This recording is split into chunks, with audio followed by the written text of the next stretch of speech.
విద్యార్థులకు ఇవ్వాల్సిన యూనిఫామ్లు రోడ్డు పక్కనే చెత్తలో కనిపించాయి. వికారాబాద్ జిల్లా తాండూరులో యూనిఫామ్లను చెత్తలో పడేసి ఉండడం చర్చనీయాంశమైంది. 100 మంది విద్యార్థులకు సరిపడే యూనిఫామ్స్ ఇలా ఎందుకు పడేశారని స్థానికులు ప్రశ్నిస్తున్నారు.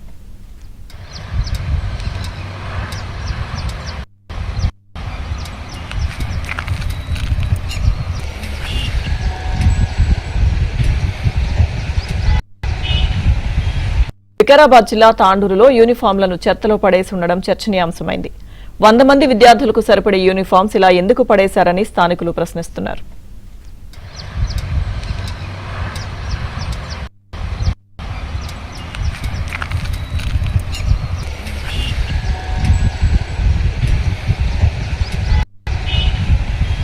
వికారాబాద్ జిల్లా తాండూరులో యూనిఫామ్లను చెత్తలో పడేసి ఉండడం చర్చనీయాంశమైంది.